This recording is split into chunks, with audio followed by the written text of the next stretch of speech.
கிட்டத்தட்ட 1952ஆம் ஆண்டு விக்கிரவாண்டி சட்டமன்ற உறுப்பினராக ஐயா ஏ கோவிந்தசாமி இருக்கும்போது தான் நந்தான் கால்வாய் திட்டத்தை கொண்டு வந்தார்.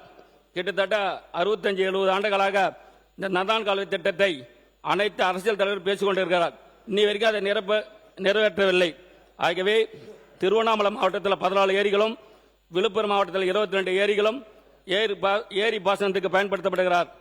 2024ஆம் ஆண்டு பென்ஷன் புயலால் பாதிப்பு அடைந்த ஏரிகளை சீர் செய்ய ரூபாய் பொதுப்பணித்துறை அமைச்சர் மாண்புமிகு பேரவைத் தலைவர்களே, நீர்வளத்துறையுடைய டிமாண்ட் வந்து நாளைக்கு அண்ணன் கேட்கிற கேள்வி எல்லாம் என்கிட்ட கேட்டுட்டு இருக்காரு.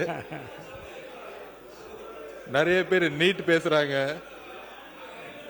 மற்ற திட்டங்களை பொதுப்பணித்துறை நெடுஞ்சாலை பத்தி சொன்னீங்கன்னா என்னோட விளக்க உரைக்கு ஈஸியா இருக்கும். நாளைக்கு இருக்கிறாரு அண்ணனை கவனிச்சுக்கோங்க. நாளைக்கு நீங்க நாளைக்கு டிமாண்ட் அறிவிப்பா.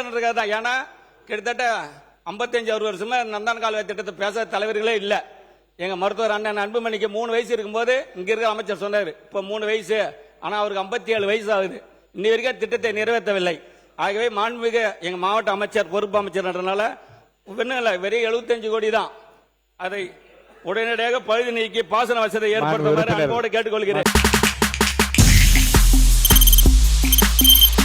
தவிர்க்க முடியாத தம்ப்நெயில்ஸ், கலக்கலான கண்டென்ட்ஸ், சினிமாவும் சீரியஸ் பிரச்சனைகளும், பல வருடங்கள் இடைவெளிக்கு பிறகு இந்த படத்துல ஒரு கலகலப்பும் கைகலப்பும், போயிட்டே தான் இருக்காரே தவிர பிரேக்கே இல்லாமல் பிரேக்கிங் நியூஸ் சொல்லும் தந்தி டிவி ஆப். இன்ஸ்டா தலைமுறை வரை இறங்கி அடிக்கும் தந்தி டிவியின் டிஜிட்டல் எக்ஸ்க்ளூசிவ். அது தண்ணிக்குள்ள போகும்போது ஹேங் ஆயிடுச்சு. உங்களுக்கு விஜய் சார் எந்த அளவுக்கு ரொம்ப பிடிக்கும்? Of course, Malayalis are huge Vijay sir fans. ரெண்டு பேருமே ரொம்ப பிடிக்கும் எனக்கு. தந்தி டிவி ஆப்பை இலவசமா டவுன்லோட் செய்யுங்க. ஃபாலோ பண்ணுங்க, சப்ஸ்கிரைப் பண்ணுங்க, என்ஜாய் பண்ணுங்க.